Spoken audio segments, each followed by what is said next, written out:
Bonjour, bonjour, chers internautes. Nous vous saluons dans les noms puissants de Jésus-Christ et nous disons merci à notre Seigneur pour encore une journée de plus qu'il nous a accordé encore aujourd'hui. Sans plus tarder, je vais saluer Madame Andy. Bientôt, elle va nous rejoindre. Elle est là déjà. Elle va nous rejoindre bientôt là. Et je vais saluer mon pasteur qui a toujours été avec nous. Bonjour, pasteur. Bonjour, bonjour, Madame Abiga. Et aujourd'hui, nous savons que nous venons de terminer notre enseignement sur le lié sacerdoce. Maintenant, nous allons commencer sur l'homme du sacerdoce. Ça, c'est notre thème qui, par la grâce de Dieu, le pasteur sera vraiment obligé de développer cela. Et nous vous demandons, là où vous êtes, vraiment de partager cette émission, de partager la vidéo, afin que cela permette aussi d'atteindre encore des autres horizons. Et je salue encore toute la famille MC Kalinga, là où vous êtes. Que le Seigneur vous bénisse. On est là, par la grâce de Dieu. Bonjour, Madame Andy. Bonjour Madame Abigail et bonjour à tous. Bonjour. Et bientôt là, pasteur, vous allez nous parler sur l'homme de la sacerdoce. Et je vous donne la parole. Merci beaucoup, Madame Abiga. L'homme du sacerdoce, bien sûr. L'homme du sacerdoce, yeah. Pour ceux-là qui rejoignent MC Kalenga TV, nous vous disons merci pour votre présence parmi nous. Nous vous disons merci pour l'amour que vous accordez à la chaîne et puis au travail qui est en train d'être fait. Que le Seigneur vous bénisse par rapport à ça. Et nous sommes dans le sujet de l'année que vous connaissez très bien. Ce sujet, c'est le sacerdoce. Et dans le sacerdoce, nous vous avons dit, et nous le rappelons encore aujourd'hui, il y a au total 7 éléments que nous allons toucher. Le premier s'est achevé avec l'émission passée. Nous avons parlé du lieu du sacerdoce. Et aujourd'hui, nous entamons avec l'homme du sacerdoce. Et après, nous parlerons de l'élément du sacerdoce. Nous allons aller vers le temps du sacerdoce. Et juste après, nous vous présenterons le but même du sacerdoce. Et après le but, nous allons regarder les résultats du sacerdoce. Et enfin, pour terminer l'année, on parlera de la durée du sacerdoce. Ce sont les sous-thèmes qui vont nous accompagner jusqu'à la fin, les grands sous-thèmes. Parce que dans un grand sous-thème, il y aura encore de sous-thèmes de ces tous sous-thèmes-là. Et aujourd'hui, nous entamons avec l'homme sacerdoce. En fait, nous avons terminé la fois dernière en parlant du lieu du sacerdoce, en affirmant que le lieu très saint, c'est ça le lieu du sacerdoce. On a démontré en quel endroit le sacerdoce s'est pratiqué réellement, c'était dans le lieu très saint. Et nous avons expliqué et nous avons dit que le lieu très saint n'est autre que la sanctification. Et cette sanctification n'est réalisable que dans une entité spirituelle qui n'est pas physique, qu'est l'Église, corps du Christ.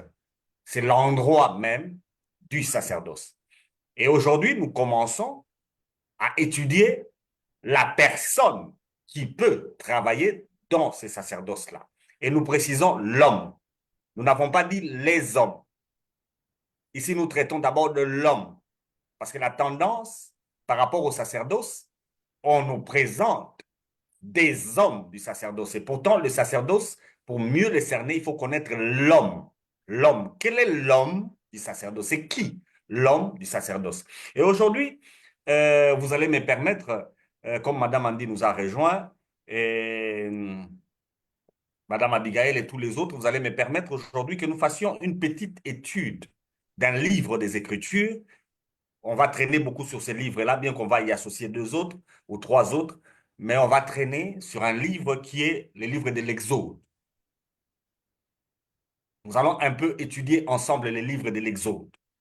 Exode est lié à ce que nous avons dit par rapport au lieu. C'est la sortie.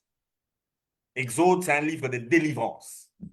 C'est un livre qui montre le sacerdoce lui-même. C'est le commencement du sacerdoce. Et parce que le peuple qui devait sortir de l'Égypte, Dieu a dit à Moïse d'informer à Pharaon de laisser son peuple pour qu'il aille le servir au désert. c'est pour le service que le peuple est sorti de l'Égypte. Et Exode est ce livre qui nous présente ces choses-là. Et nous allons un peu traîner dans ces livres en lisant plusieurs versets d'Exode. Nous allons sauter pour que nous puissions comprendre aussi les livres en question, pourquoi ce livre est dans la Bible. Et nous allons aussi un peu comprendre Moïse qui nous a écrit ces livres. Et ça va nous aider dans beaucoup d'éléments et souffrez que ça soit une petite étude biblique pendant 45 minutes ou 1 heure et que Dieu vous bénisse. Alors, Madame Abiga, pour ne pas traîner, faites-moi une lecture de Exode, chapitre 1, verset 1. Si vous pouvez même y aller jusqu'à 3 ou à 4, pour que ceux qui nous lisent restent dans notre contexte. Exode, le premier chapitre.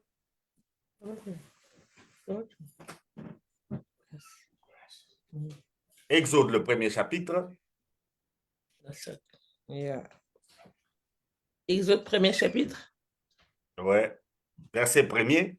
Verset premier. Sorry. Vous pouvez aller jusqu'au verset 5 pour qu'on reste dans le contexte. Ok. J'ai lu Exode chapitre 1er. Voici les noms des fils d'Israël venus en Égypte avec Jacob et la famille de chacun d'eux, Reuben, Simon, Lévi, Judas, Issachar, Zabilon, Benjamin, Dan, Nephtali, Gad et Assa. Aser. Et Aser. Les personnes issues de Jacob étaient au nombre de 70 à tout, 70 à tout. Joseph était alors en Égypte. On peut s'arrêter là. Voilà les débuts du livre d'Exode. Le livre d'Exode commence comme une suite de la Genèse en nous présentant le nombre de personnes qui sont allées en Égypte. Il y en a 70 au total et tous sont des fils de Jacob. Et pendant qu'ils y allaient, Joseph y était déjà. Pendant qu'ils sont allés, Joseph était déjà dedans. Donc ce livre de la sortie commence avec l'histoire du peuple en Égypte. Combien ils sont allés? Ils étaient à 70, on ne va pas revenir à cette histoire. Et ils sont tous les 70 étaient issus de 12 tribus. On a cité les patriarches de chacune de ces tribus. On a cité tous les 11 noms, y compris Joseph, ça faisait 12. Et Jacob lui-même, ainsi que ses 4 femmes. Ils se sont retrouvés là-bas à 70 personnes. Ça, c'est les débuts. Alors, avant qu'on parcourt les livres d'Exode à l'intérieur pour que nous puissions ressortir l'homme du sacerdoce, on va directement à la fin. On va aller à la fin. Bon, avant d'aller arriver à la fin, prenons d'abord Exode 12 pour voir la sortie elle-même, pour qu'on comprenne. 12. Exode 12, 1 jusqu'à 3. Lisez-moi 1 jusqu'à 3. Exode 12, 1 jusqu'à 3. L'Éternel dit à Moïse et à Aaron dans le pays d'Égypte, ce mois-ci sera pour vous le premier des mois, il sera pour vous le premier des mois de l'année.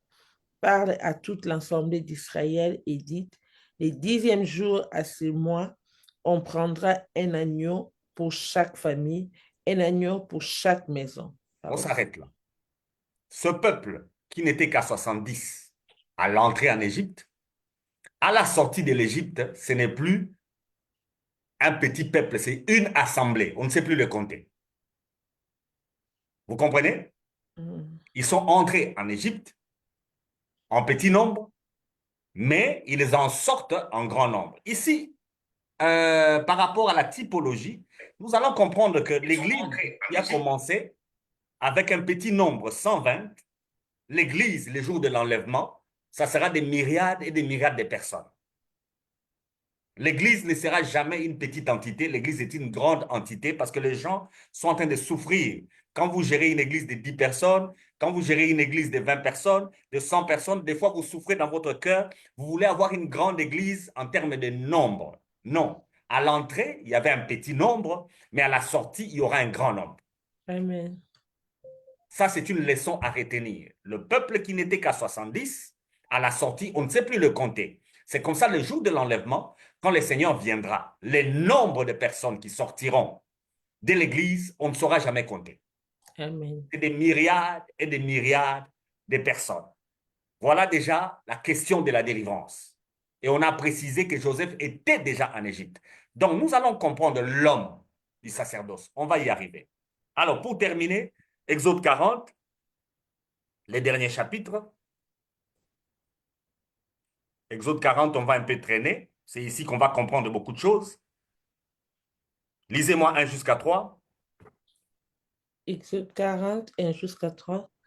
L'Éternel parla à Moïse et dit, le premier jour du premier mois, tu dresseras les tabernacles, la tente d'assignation, tu y placeras l'arche du témoignage et tu couvriras l'arche avec le voile. Observez bien.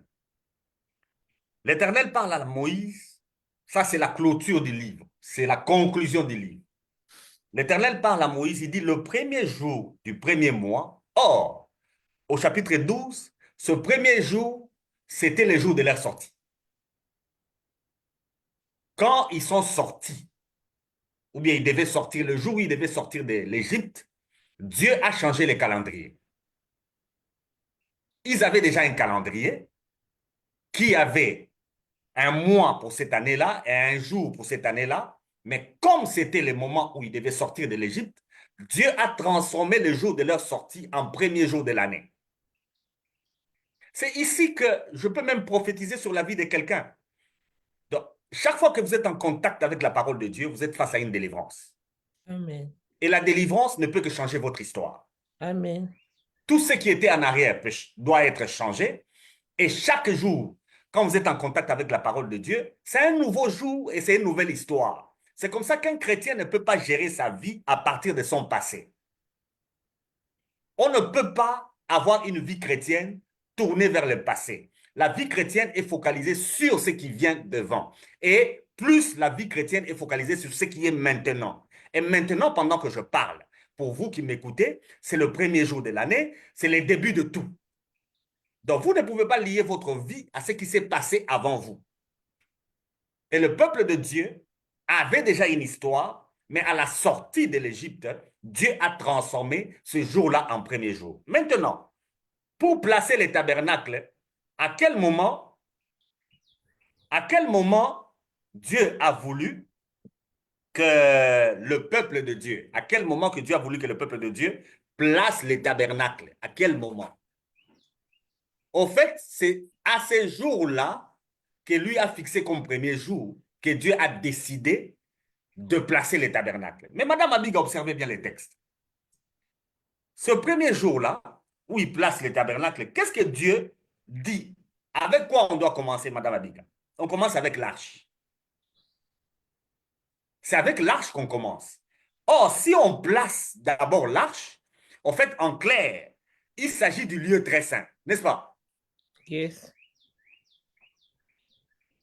Donc, ça commence avec le lieu très saint. Le point de départ, quand on doit placer les tabernacles, quand Dieu dit à Moïse placer les tabernacles, on commence par les lieux très saints. En fait, l'histoire, la véritable, pour ceux-là qui étudient la Bible, j'aimerais que vous puissiez bien étudier l'évangile des Jean. En fait, Exode 40, c'est l'image de l'évangile des Jean. Amen. L'évangile des Jean ne commence pas sur la terre. L'évangile des Jean commence sur le lieu qu'on vous a présenté au ciel, là où Jésus était parti. Amen. Au commencement était la parole était avec Dieu et cette parole était Dieu. Et après, on dit que cette parole s'est faite chair. Donc, on commence par le lieu très saint où on place l'arche du témoignage et on couvre le voile et puis après, on commence à évoluer. Madame Abiga, lisez-moi versets 12 à 16. Exode 40. Exode 40, 12 à 16. Ouais. Tu feras avancer Aaron et ses fils vers l'entrée de la tente d'assignation et tu les laveras avec de l'eau. Tu revêtiras Aaron de vêtements sacrés, tu loindras et tu les sanctifieras pour qu'ils soient à mon service dans les sacerdoces. Tu feras approcher ses fils, tu les revêtiras des tuniques et tu les oindras comme tu auras oint leur père pour qu'ils soient à mon service dans les sacerdoces. Cette action les assurera à perpétuité les sacerdoces parmi leurs descendants. Moïse fit tout ce que l'Éternel lui avait ordonné, il fit ainsi. Parole du Seigneur. Dans les sacerdoces, rien ne se fait au hasard. Amen. Maintenant, pour travailler dans le sacerdoce, il est question d'hommes. Et dans le texte, c'est bien précis, il s'agit de Aaron. Israël, c'était une assemblée de beaucoup de gens. Ils étaient plus à 70. C'est une assemblée de beaucoup de gens. Mais dans toute cette assemblée-là, Dieu choisit qui? Aaron. Avec qui? Avec ses fils. Il choisit Aaron avec ses fils pour servir au sacerdoce. Alors, n'oubliez pas, nous avons dit que les lieux du sacerdoce, c'est les lieux très saints. Les lieux du sacerdoce, ce n'est pas le parvis. Les lieux du sacerdoce, ce n'est pas les lieux saints. Les lieux du sacerdoce, c'est les lieux très saints. OK? N'oubliez pas cet élément dans notre étude. Madame Abiga, continuez, verset 17 jusqu'à 20. 17 jusqu'à 20. Le premier jour du premier mois de la seconde année, le tabernacle fut dressé. Moïse dressa le tabernacle et il en posant les bases, plaçant les planches et les barres et éleva les colonnes. Il étendit la tente sur le tabernacle et les mit la couverture de la tente au-dessus, comme l'Éternel l'avait ordonné à Moïse. Il prit les témoignages et les plaça dans l'arche. Il mit les barres à l'arche et il posa la propitiatoire au-dessus de l'arche. Voilà les tabernacles. Je ne veux pas rentrer dans cette étude. Il y a un bien-aimé qui voulait comprendre les tabernacles. C'est un bon cours, le tabernacle. Et je salue mon professeur de l'Institut biblique qui m'a enseigné sur les tabernacles, le révérend Lema Diamonica, l'actuel même directeur de l'Institut biblique et théologique des Assemblées de Dieu de Massina au Congo-Kinshasa. Je les salue tout en passant. Un bon cours comme tabernacle qui nécessite jusqu'aujourd'hui, nous l'avions dit, des études pour qu'on comprenne la question du sacerdoce.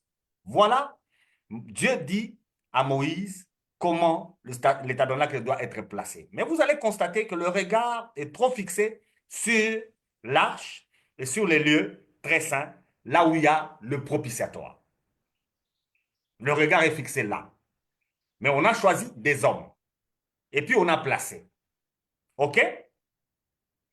On va terminer du verset 33 au verset 34. 33. Il dressa les parvis autour du tabernacle et de l'autel, et il mit les rideaux à la porte du parvis. C'est fit ainsi que Moïse acheva l'ouvrage. Parole du Seigneur. Non. 33-34. Alors la nuée couvrit la tente d'assignation et la gloire de l'Éternel remplit les tabernacles. Gloire au Seigneur. Amen. Beaucoup de gens prient. Beaucoup de gens font tout pour vivre la gloire de Dieu. Le verset 33 nous donne un principe. Moïse a tout fait selon qu'on lui avait dit, et c'est ainsi qu'il a fini l'ouvrage. Tout ce que vous commencez et que vous ne terminez pas, appelez ça déjà un échec. Et Dieu qui est avec vous n'a pas fait de vous un homme où il y aura de l'inachevé. Amen. On ne peut quitter le monde que quand Dieu a achevé ce qu'il fait avec vous. Dieu n'est pas un Dieu d'inachevé. En matière de sacerdoce, ça doit arriver jusqu'au bout. C'est pourquoi nous terminerons notre étude en parlant même du but du tabernacle et de la durée. Quand Moïse a achevé, voilà qu'est-ce qui arrive, la gloire de Dieu est descendue. Moïse n'a pas forcé la gloire. Aujourd'hui, beaucoup de gens forcent la gloire. La gloire n'a pas été forcée. Mais quand vous observez les versets 40, Madame Abiga, Madame Andy, qui travaille? Quel est l'homme qui est en train de travailler ici? C'est Moïse? C'est Moïse. Est-ce que Moïse, c'est l'homme du sacerdoce? Nous disons non. Non. Dieu avait choisi qui? Aaron. Aaron. Une autre leçon doit être placée devant nous. Moïse a la vision, Moïse est l'acteur, mais le sacerdoce, ce n'est pas Moïse qui peut le faire. L'homme du sacerdoce, ce n'est pas Moïse. Et beaucoup de pasteurs, beaucoup de chrétiens, vous avez des visions, mais vous pensez que ce sera vous l'acteur. Dieu peut vous donner la vision, mais l'acteur, c'est une autre personne. Et beaucoup d'échecs aujourd'hui dans le monde viennent de là. On se cramponne parce que c'est moi qui ai eu la vision, mais on ne sait pas que Dieu qui a donné la vision fixe aussi l'acteur. Dans les sacerdoces, c'est Aaron. Ce n'est pas Moïse. Mais le jour où on place les choses et on fixe les choses, nous voyons Moïse travailler. Et la gloire de Dieu est descendue.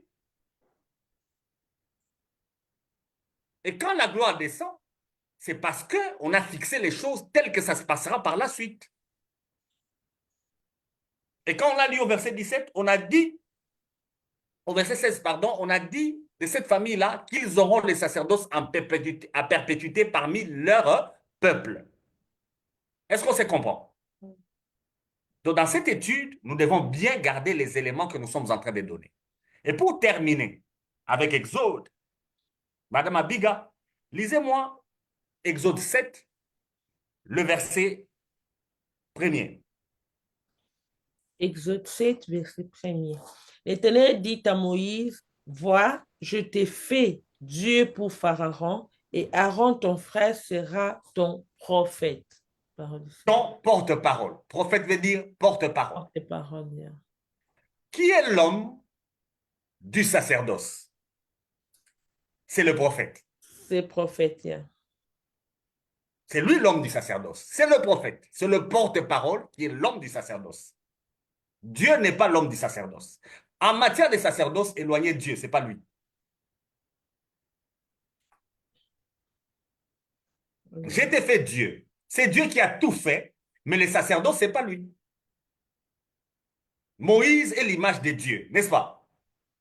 C'est lui qui a établi les sacerdoces. C'est lui qui a fixé tout ce qui concerne les sacerdoces. C'est lui qui a même la vision du sacerdoce. Mais l'acteur dans les sacerdoces, l'homme du sacerdoce, c'est Aaron.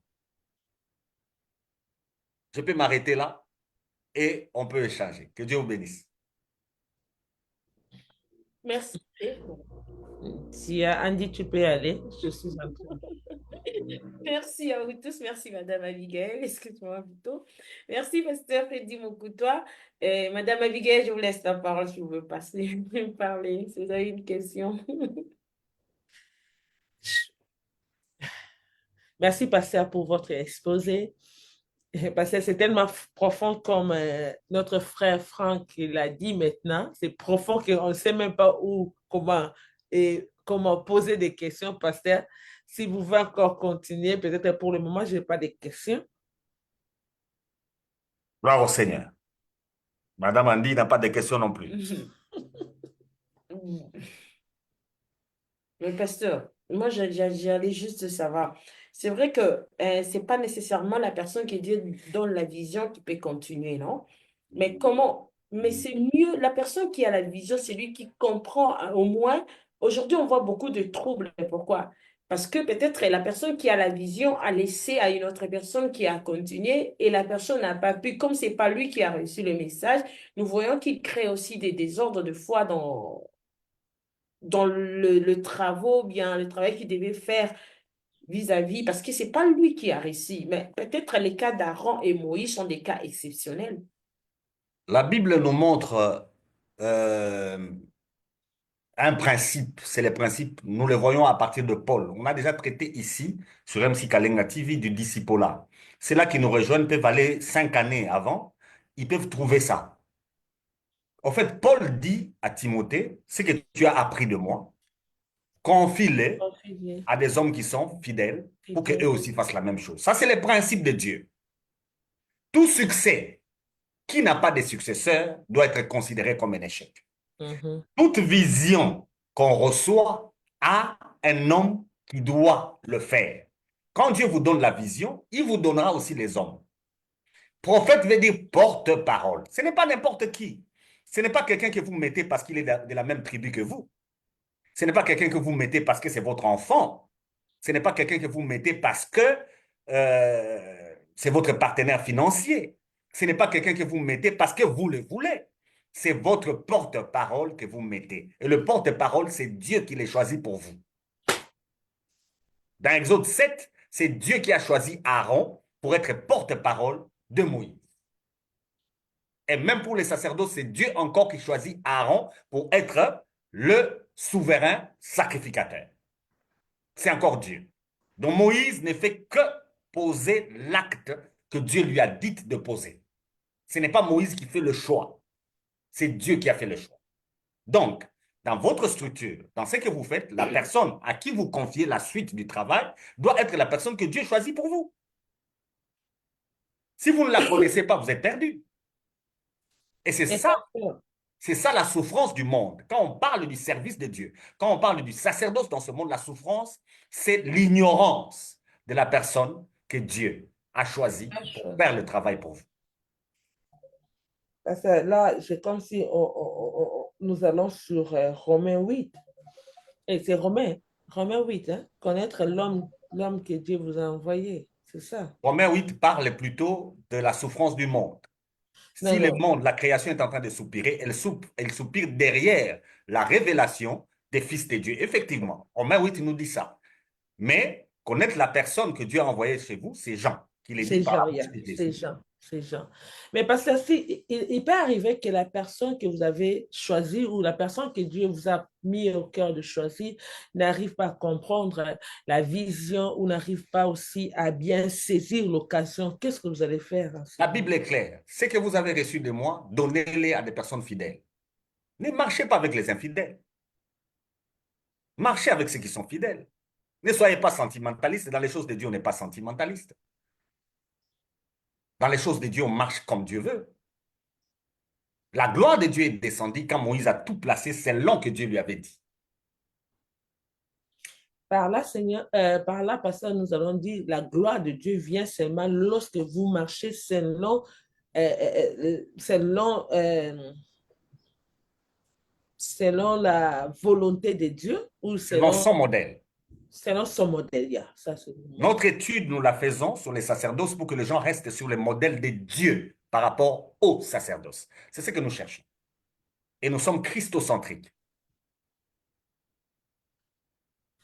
Je ne sais pas si je vais précipiter avant d'arriver là-bas pour dire que nos pasteurs, par rapport aujourd'hui, par rapport à ce que nous vivons maintenant, la sacerdoce, parce que là, on voyait que la sacerdoce était là, il y avait un lieu, il y avait un endroit. Et maintenant que nous savons que c'est des choses spirituelles, comment nous devons faire? C'est là où nous sommes en train d'aller dans cette étude. L'Ancien Testament n'est que l'ombre. Et tout ce Mhm. que nous disons dans l'ombre, nous allons le mettre dans la réalité. Mhm. Ce que nous disons dans l'ombre va sortir dans la réalité pour que nous puissions comprendre. Quand nous disons Moïse, aujourd'hui c'est qui? Quand nous disons Aaron, aujourd'hui c'est qui? Quand nous disons les fils d'Aaron, aujourd'hui c'est qui? Parce que nous parlons de l'homme du sacerdoce. Ce n'est pas tout le monde. Et c'est précis. Nous n'avons pas dit un homme du sacerdoce, nous disons l'homme. L'homme, yeah. C'est bien défini. Donc, c'est seulement une seule personne. Une seule personne. C'est Aaron qui a porté la tunique du souverain sacrificateur. Ce ne sont pas Aaron et ses fils. C'est Aaron seul. Donc, après lui, il y a Mais parce que nous voyons qu'il y a aussi des fils qui sont venus par après. Si Aaron meurt, on choisira un fils. On a choisi Abiatar, à qui on a remis la tunique d'Aaron. Dès que lui porte, c'est lui qui devient le souverain sacrificateur. Pas deux. Un seul, pas Mm, deux. Pasteur, je ne sais pas si je me trompe, si vous allez bien nous expliquer cela. Alors, qu'est-ce qui s'est passé pour les enfants des prophètes et des... C'était qui? C'était pas prophète. Élie.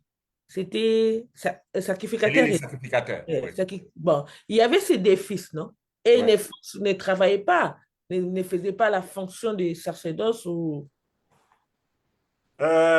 Déjà, le cas des enfants d'Élie, on l'avait traité, mais aujourd'hui, traitons un autre cas qui Mhm. va rejoindre ces deux enfants-là finés.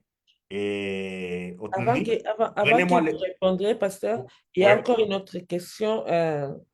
Notre Franck Afumba, là où vous êtes, on vous salue.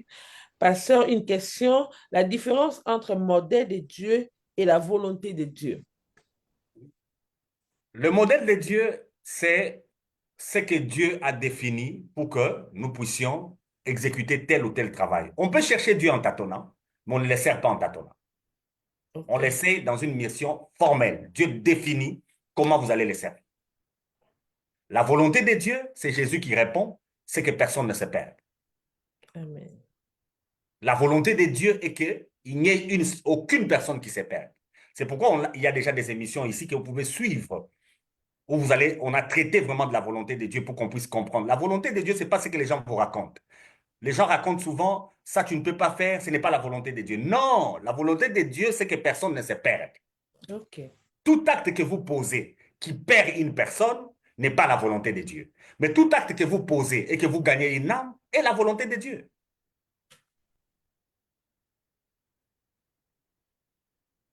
Alors lisez-moi, Madame Abiga, Lévitique 10, versets 1 à 3. Lévitique 10, versets 1 à 3. Les fils d'Aaron, Nadab et Abihu prirent chacun un brésier, y mirent du feu et posèrent du parfum dessus. Ils apportèrent devant l'Éternel du feu étranger, ce qui ne leur avait point ordonné. Alors le feu sortit des devant de l'Éternel et les consumant. Ils mourirent devant l'Éternel. Moïse dit à Aaron, c'est ce que l'Éternel a déclaré lorsqu'il a dit, je serai sanctifié par ceux qui s'approchent de moi et je serai glorifié à présence de tous les peuples en gardant les silences. Gloire au Seigneur. Deux fils d'Aaron, Nadab et Abihu, ont pris du feu. Ils sont allés devant l'Éternel. Vous vous rappelez que Moïse a oint tous les fils d'Aaron, oui ou non? Yes. Nadab et Abihu font partie des fils d'Aaron, donc ils étaient oints aussi. Ils ont pris du feu, ils ont amené devant l'Éternel, mais le feu est sorti de là et les a consumés. Et Moïse a rappelé à Aaron, c'est ce que l'Éternel avait dit, que lui sera sanctifié. C'est-à-dire, il sera mis à part. Il y a aussi un enseignement qui circule beaucoup, le fait étranger. C'est quoi le fait étranger dans ce texte ici? Parce que Nadab et Abihu ont amené un feu étranger. C'est quoi le fait étranger? Est-ce qu'ils ont pris ça chez des idoles? Est-ce que... Non. Le fait étranger, c'est que eux, ils ont allumé un feu à côté pour aller au service de Dieu. Au tabernacle, on les verra quand on va parler des éléments du sacerdoce. Quand on va parler des éléments du sacerdoce, on verra. Le feu qu'on utilisait au sacerdoce n'est pas un autre feu.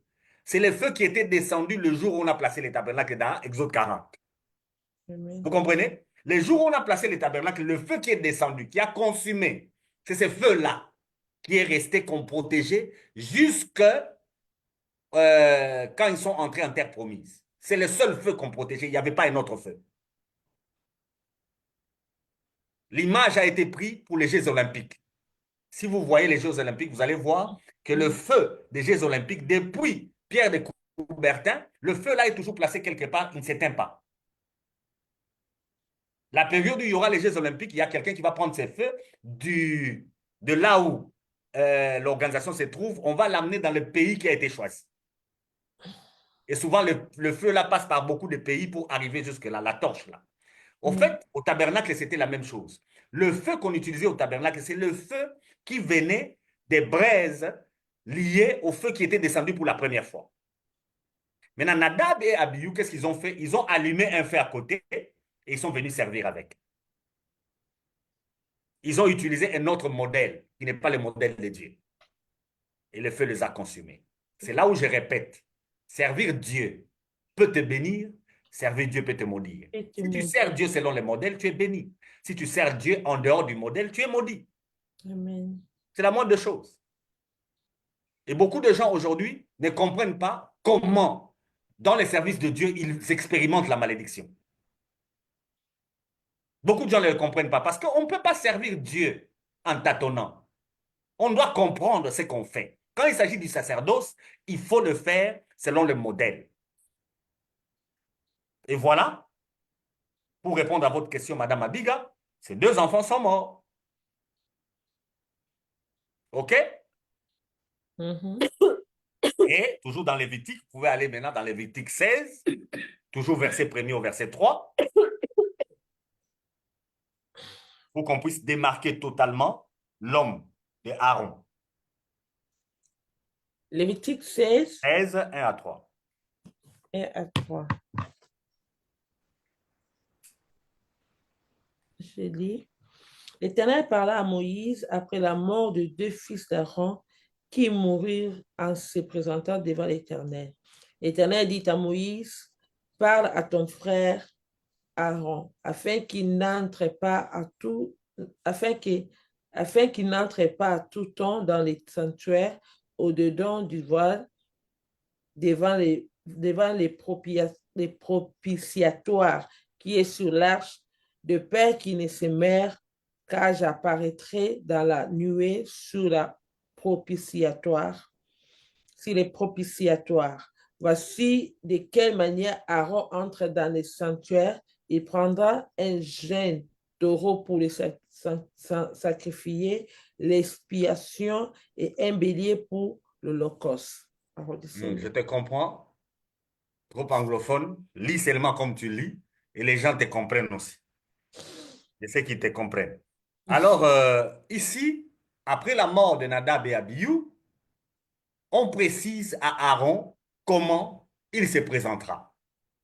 Nous l'avions lu quand on a terminé sur le lieu du sacerdoce. Nous l'avons lu à partir des Hébreux, que comme Aaron entrait une seule fois l'an dans le lieu très saint, c'est ce qu'on vient de lui dire, de même, Jésus est entré une seule fois dans le ciel. Le ciel. Donc, on dit à Aaron, pour qu'il ne meure pas, les lieux très saints, il va entrer combien de fois? Une seule fois. Donc, il va suivre le modèle que Dieu lui donne. Pasteur, Oui. une seule fois que Aaron entrait dans les sanctuaires, c'était seulement pour le pardon du péché ou On y arrivera. On y arrivera. Le but du sacerdoce. À quoi sert le sacerdoce? Quel est le sinon, but? pasteur, Quel est le but? Oui, effectivement, il n'y a que la propitiation. c'est Le ça lieu que très je saint. voulais poser. Parce que dans la Bible, nous voyons, il y avait beaucoup de sacrifices qui se faisaient. Oui. Le sacrifice que, parce que peut-être il peut y avoir une confusion. Le sacrifice que Aaron entre une seule fois, c'était le sacrifice du péché pour toute l'assemblée, ou tout le peuple d'Israël, ou c'était seulement une seule fois et qui devait entrer dans Oui, les il entre une seule fois derrière le voile, c'est-à-dire dans le lieu très saint, là où il y a les propitiatoires, pour faire un service. C'est un seul service qu'il fait. Il n'a pas deux services qu'il fait. Il prend le taureau pour le pardon des péchés. Il ne prend pas le taureau pour autre chose. Mais lorsque les gens venaient peut-être individuellement pour quelque chose qui demandait aussi les sacrifices, ils n'allaient pas sur le sanctuaire ou restaient sur les lieux saints. On va y arriver, Madame Abiga, ne soyez pas pressée. On parlera aussi du but du sacerdoce. On parlera aussi de l'élément du sacerdoce. Les sacerdotes, c'est un tout. Il y a beaucoup de choses. Mais ici, on vous présente l'homme. Qui doit travailler? Avant qu'on arrive à tout ce que vous cherchez, qui travaille? Et cet homme-là qui doit travailler, c'est Aaron. Et il doit entrer une seule fois pour qu'il ne meure pas. Parce qu'on vient de voir des gens qui ont voulu servir. Nadab et Abihu, ils ont voulu faire les sacerdotes. Qu'est-ce qui s'est passé? Ils sont morts. Est-ce qu'ils n'étaient pas ouins? Ils étaient ouins. Ils étaient aussi ouins comme Aaron. Donc, le simple fait d'être un chrétien, d'être un appelé de Dieu, ne vous dit pas que vous pouvez faire ce que vous voulez. C'est là où on a parlé de la question de l'évangile. L'évangile, c'est l'évangile de la grâce et ça ne permet pas aux gens de faire ce qu'ils veulent. Parce que les gens sont en train de courir vite. Comme les sacerdoces a changé, la loi aussi a changé. Or, les sacerdoces d'Aaron est le type, le modèle du sacerdoce de Christ. C'est ici que vous allez comprendre, parce qu'il y a des gens qui enseignent dans la Bible que en Éden, quand Dieu a sacrifié, c'était les sacerdoces. Abel, quand il a offert, c'était les sacerdoces. Noé, quand il a offert, c'était les sacerdoces. Abraham, quand il a offert, ce n'était pas le sacerdoce. Les sacerdoces commencent avec Moïse au désert. Avant Moïse, ce n'est pas le sacerdoce. Parce que ça n'a pas apaisé Dieu. Est-ce qu'on se comprend? Il y a question de propitiation. Nous parlerons du but du sacerdoce. Le sacerdoce, c'est avec Moïse, c'est avec la loi que les sacerdoces commencent. Avant, il n'y en a pas. Mais vous allez comprendre une chose. Madame Abigail, lisez-moi ça, Genèse 14, 17 à 20. Il y a un élément qui entre en jeu. Dans la Bible, on ne rejette rien parce que la Bible est là pour se compléter. Ceux-là qui rejettent l'Ancien Testament commettent des erreurs. L'Ancien Testament vous permet de mieux comprendre le Nouveau. Et le Nouveau Testament vous permet de mieux expliquer l'Ancien. Genèse 14, 17 à 20. 14, 17 à 20. J'ai dit. Après qu'Abraham fit revenir vainqueur de Kedoloam, Kedorlaomer.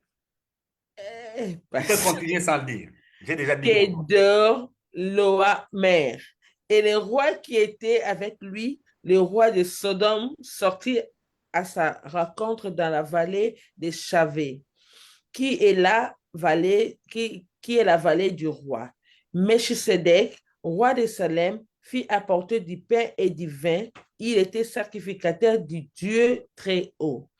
Il bénit Abraham et dit, béni soit Abraham par le Dieu très haut, maître du ciel et de la terre. Béni soit le Dieu très haut qui a livré tes ennemis entre tes mains. Et Abraham lui donna la dîme de tout. Le roi de Sodome... Seigneur, juste au verset 20, c'est tout. Okay.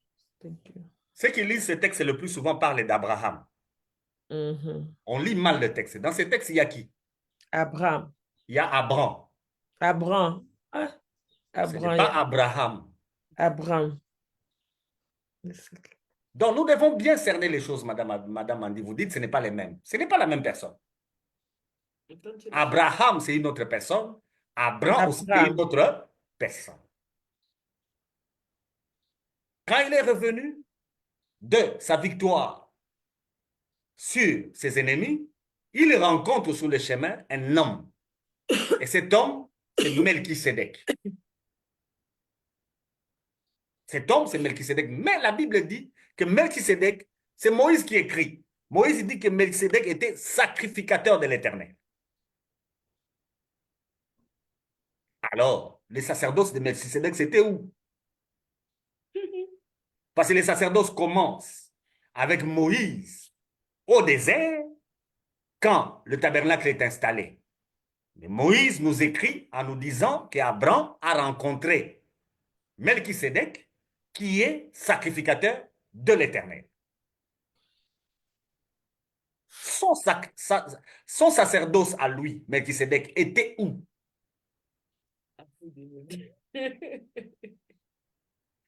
Parce que vous avez dit, avant Moïse, il n'y avait pas les Il n'y sacerdoces. avait pas de sacerdoce. Et après aussi Moïse, Non, non, le sacerdoce a commencé avec Moïse. ok, ok, je voulais quand même être clair sur ça. Où est-ce que c'était? Mais Moïse vient de nous dire, c'est Moïse qui écrit. Il nous dit, avant que lui n'installe le tabernacle au désert, il nous présente quelqu'un, Melchisédek, qui est sacrificateur de l'Éternel. Alors, où se trouve le sacerdoce de cet homme? Est-ce que ce n'est pas lui l'homme du sacerdoce? Ce n'est pas lui. Parce que nous sommes en train de chercher l'homme du sacerdoce. Ce n'est pas Melchisédek. Parce qu'on venait de nous présenter Aaron comme l'homme du sacerdoce. Quand ses enfants ont tenté d'entrer, ses enfants sont morts, n'est-ce pas? Et Moïse a dit que c'est lui, Aaron, qui doit servir. Et je viens de vous dire qu'Aaron n'était pas éternel. Quand il est mort, on choisissait un de ses fils jusqu'à ce que Jésus est arrivé. Il y avait un descendant qui prenait la charge. Mais maintenant, on nous présente quelqu'un qui a vécu avant. Et cet homme-là, c'est lui. On dit qu'il est sacrificateur de l'Éternel. Je vous associe pour répondre, même si vous ne voulez pas poser les questions. Psaume 110, je vous associe. Cela, ça va nous aider. 100, Psaume 110.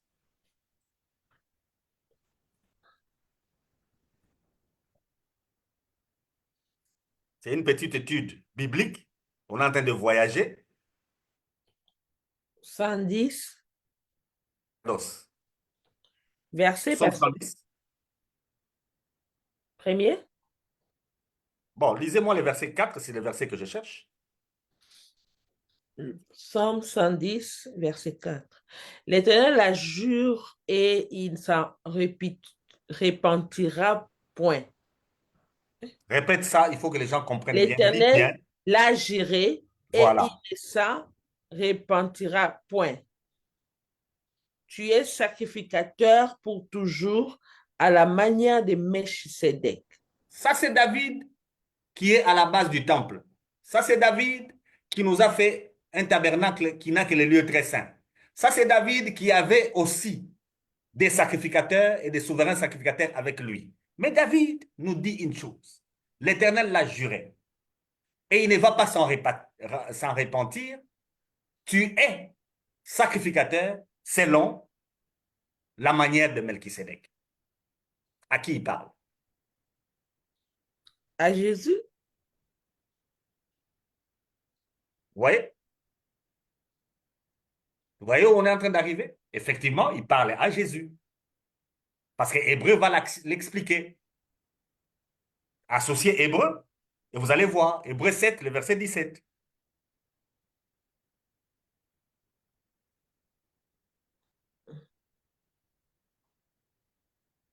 Hébreux 7, 17. Car ce témoignage lui est rendu, tu es sacrificateur pour toujours selon l'ordre de Melchisédek. Ce témoignage, dans Hébreu 7, quand vous commencez au verset, lisez le verset premier de Hébreu 7. Verset premier.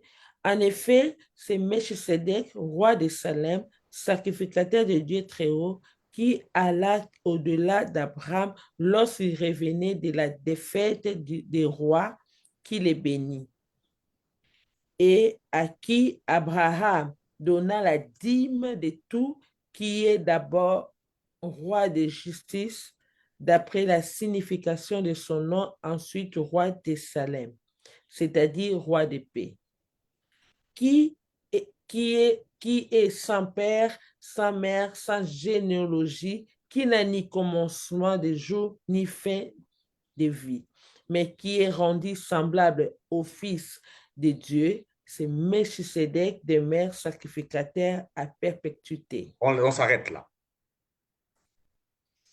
On dit à Jésus qu'il est sacrificateur. Le témoignage est rendu de lui selon l'ordre de Melchisédek. Une sacrificature qui ne peut pas s'arrêter. Or, Moïse, quand vous vous rappelez, en Exode 10, 40, quand il plaçait Aaron et ses fils et qu'il était en train de les oindre, qu'est-ce que Moïse a dit? Ils vont Et exercer le aussi, sacerdoce à la perpétuité. perpétuité. Or, Aaron est mort. Les fils d'Aaron aussi sont morts. Mhm. Donc, ils n'ont pas une sacrificature à perpétuité. Une seule personne a une sacrificature qui peut demeurer à perpétuité. C'est qui? Jésus, C'est Jésus. C'est qui l'homme du sacerdoce? c'est Jésus. Est-ce que c'est votre pasteur? Mhm. Est-ce que c'est vous? Mhm. Est-ce que c'est Dieu? Non, En matière de sacerdoce, l'homme du sacerdoce, il n'y en a qu'un seul. C'est Jésus et Jésus seul. C'est important que ceux-là qui nous suivent retiennent ceci. En matière de sacerdoce, nous avons bien expliqué le sacerdoce, c'est ce qui permet aux humains d'être en bon terme avec qui? Avec Dieu. Et en matière de sacerdoce, l'homme, pour les sacerdoces, il n'y en a qu'un seul. C'est qui? C'est Jésus. Jésus. Depuis l'ancienne alliance, David a cherché le sacrificateur selon l'ordre de Melchisédek. Abraham lui-même a rencontré un homme qui n'a pas de généalogie et c'est sur cet homme-là qu'Abraham a fixé son regard. Et Hébreu nous confirme que l'homme en question, c'est qui? C'est C'est le Christ. Christ. Donc, en matière de sacerdoce, tous les humains, on doit faire quoi? On doit se retirer. Il n'y en a qu'un seul. L'homme du sacerdoce, c'est Jésus. Et tout ce qu'on raconte là en matière de sacerdoce n'est que mensonge. C'est Nadab et Abihu. C'est le feu étranger.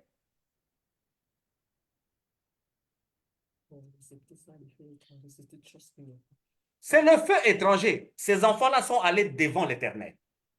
Ils voulaient servir Dieu. Mais avec quel feu? Étranger. Étranger.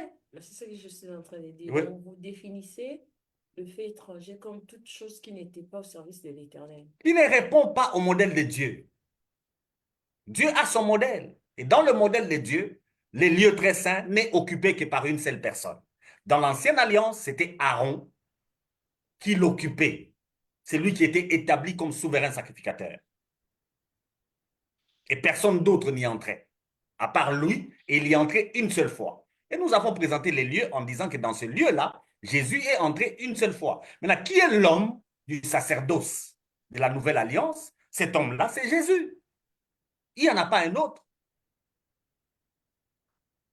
Je vais rejoindre l'apôtre Paul, Madame Abiga, si vous pouvez me les lire. 1 Timothée, chapitre 2. Sorry, pasteur.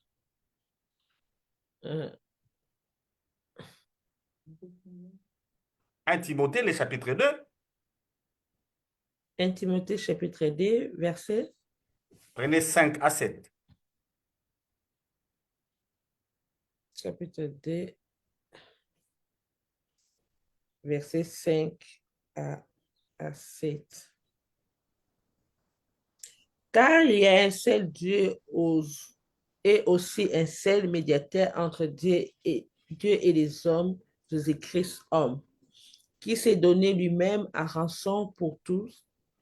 C'est là les témoignages rendus à son propre temps, et pour lesquels j'ai été établi prédicateur et apôtre. Je dis la vérité, je ne mens pas, chargé d'instruire les païens dans la foi et la vérité.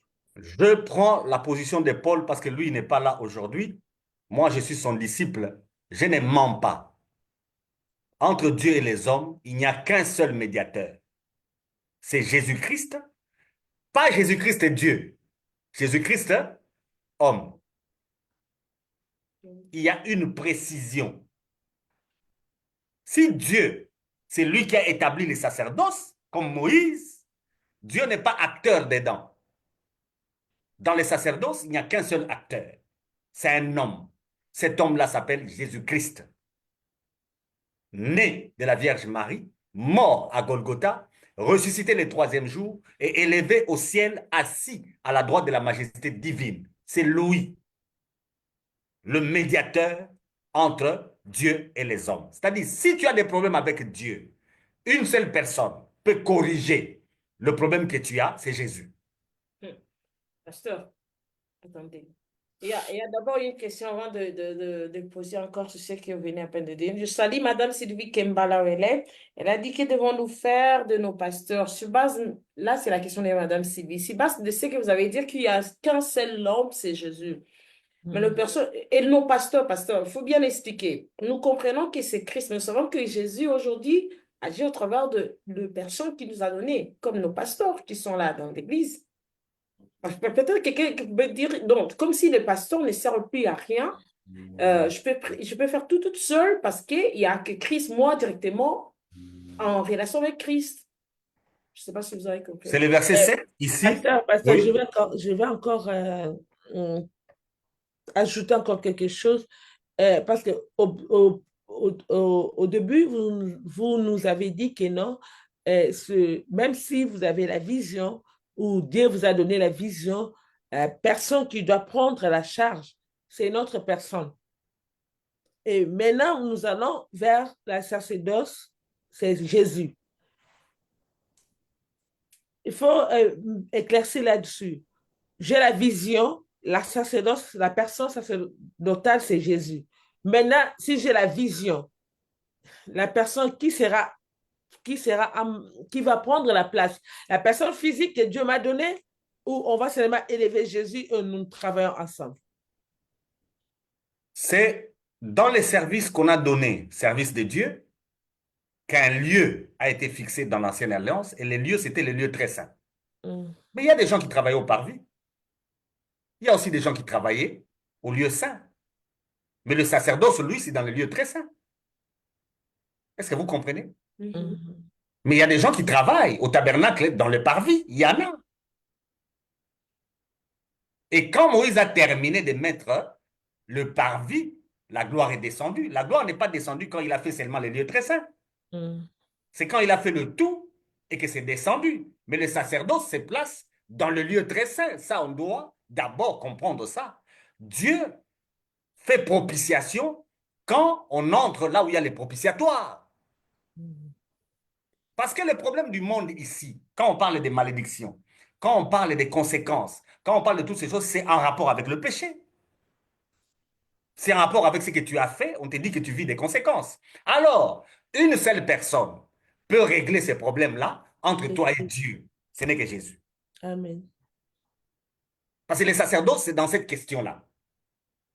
Pas ailleurs. Dans tout ce qu'on fait ailleurs, Madame Abiga, ce n'est pas les sacerdoces.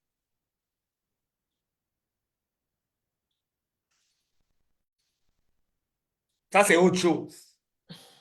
Alors, Paul dit, au chapitre 7, pour répondre à Madame Andy, il dit, je dis la vérité, je ne mens pas. Je suis chargé d'instruire les païens dans la foi et la vérité. C'est quoi la foi et c'est quoi la vérité? La vérité, ce n'est pas connaître que votre tante est en train de vous tuer. La vérité, ce n'est pas connaître que le diable vous attaque. Amen. Et la foi, ce n'est pas avoir la capacité de voyager ou bien de faire un miracle. La foi, ce n'est pas ça. La foi, c'est accepter qu'entre Dieu et les hommes, il n'y a qu'une seule personne. Entre Dieu et les hommes, il n'y a qu'une seule personne. Aucune autre personne ne peut se présenter. Ni toi, ni qui d'autre. Il n'y a qu'une seule personne qui se présente devant Dieu. Pour l'humanité entière, cette personne s'appelle Jésus-Christ. Pourquoi? Parce qu'il est sacrificateur selon l'ordre de Melchisédek. Il n'a ni généalogie, il n'a ni père, ni mère, ni commencement, ni fin. Son sacerdoce est éternel. Amen. Et on peut faire confiance à une telle personne. Comme Dieu est éternel, on peut faire confiance à quelqu'un qui est aussi éternel devant Dieu. Parce que si on meurt, lui, il est éternel devant Dieu. Il continuera à être le médiateur pour nous. On ne peut pas faire confiance à quelqu'un qui va mourir après. Alors, quel est le comportement qu'on doit avoir de nos pasteurs? On le dira par la suite. On le dira par la suite. Parce qu'au tabernacle, il y avait aussi un parvis. On va expliquer ce qui se faisait au parvis. Quand on a oint, on n'a pas oint seulement Aaron, on a oint aussi ses fils. C'est Adam, lui qui sanctifie.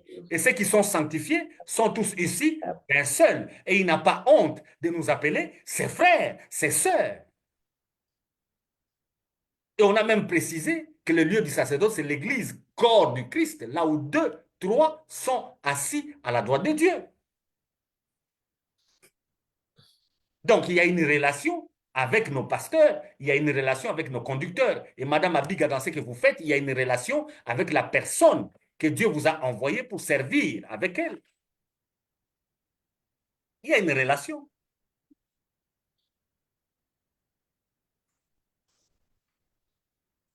hmm. Donc, je suis très content de l'évangile que nous sommes en train de présenter et je n'ai pas honte comme Paul. J'ai dit que je ne vous mens pas, vous qui me suivez là, je ne mens pas. Ce que j'ai dit, c'est ce que la parole veut que vous puissiez comprendre. Une Hmm. seule personne, un médiateur entre Dieu et vous, c'est Jésus et Jésus lui-même, même pas vous. Mais Quand vous parce regrettez vos qu'il péchés là il et y que a, vous il y voulez a, il y a, demander pardon à Dieu, vous commettez une erreur parce que vous ne pouvez pas vous présenter. C'est un fait étranger. Amen. Mais parce qu'il y a, aujourd'hui, nous voyons, il y a aussi des personnes qui disent, tu vois, ici, il y a un problème dans l'Église, il y a des serviteurs qui se fâchent en disant que non, c'est moi, je parle je parle à votre faveur auprès de Dieu, c'est moi qui vous représente, c'est moi que le Seigneur a choisi pour prier pour vous. Mais si Pasteur, vous avez un pasteur qui a déjà dit ça, observez-le, observez-le. Vous allez constater qu'il subit des choses. Je suis désolé, il y a un pasteur qui a maudit le Rwanda pour que les inondations aillent au Rwanda. Mais les inondations sont allées au Congo. Et les gens continuent à suivre de tels pasteurs. On ne s'arrête pas pour dire que c'est, bon, vous allez m'excuser les mots. J'étais trop loin avec le mot, mais j'allais dire clairement que c'est une bêtise. Mais par fanatisme, les gens ne changent pas de position. On devait s'arrêter et comprendre que vous avez maudit un pays pour que le malheur arrive là-bas, mais le malheur arrive chez vous. Vous deviez vous arrêter un peu et comprendre que non, non, nous sommes dans l'erreur. Nous sommes dans l'erreur. Il n'y a qu'un seul médiateur entre Dieu et les hommes. C'est Jésus. Et chez Jésus, il n'y a pas de Rwandais, il n'y a pas de Congolais, il n'y a pas de Palestiniens, il n'y a pas des Israélites, il n'y a pas des Ukrainiens, il n'y a pas de Russes. Un Russe qui croit en lui, un Ukrainien qui croit en lui, c'est la même chose. Un Rwandais qui croit en lui, un Congolais qui croit en lui, c'est la même chose. Un Palestinien qui croit en lui, un Israélite qui croit en lui, c'est la même chose. Un Américain qui croit en lui, un Arabe qui croit en lui, c'est la même chose. C'est la même chose.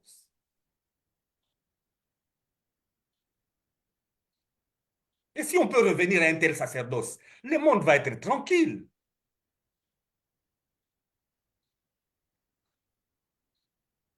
Un seul est médiateur entre Dieu et les hommes, c'est Jésus. Jésus est lui seul. Et soyez dans la joie, vous qui croyez en Jésus, parce qu'il parle en votre faveur. Amen. Dans le lieu très saint, lui, il est assis. À la Il n'est pas droite, entré pour sortir comme Aaron. pour Il est rester. entré, il s'est assis. Et il est resté là et il est éternel. Yes. Ça, ce sont des choses, c'est ça la bonne nouvelle. J'ai envie de sauter et de danser, mais c'est une émission. C'est une émission. Bon, on souffre avec le temps. Merci beaucoup, Pasteur Freddy. Nous sommes arrivés également vers la fin de notre émission. Nous avons même dépassé les quelques minutes. Merci d'être là. Merci de vous abonner sur MC Kalinga TV. Il y a aussi des vidéos sur YouTube, même si il peut arriver que Facebook cancelle de vidéos. Il y en a sur YouTube qui va demeurer aussi pour toujours. Que Dieu vous bénisse pour aujourd'hui, vraiment, Pasteur Freddy Mokutoa. Et je remercie mon frère Franck qui est toujours avec nous et ma sœur Sylvie Kemba, sans oublier mon frère Daniel Lejuste et mon frère Alvin et toute personne qui nous a suivis aujourd'hui, sans oublier Madame Sifa et le pasteur Shabani Bayo. Je vous aime tous. On est ensemble, les familles. À la prochaine. Bye bye. Bye. Bye.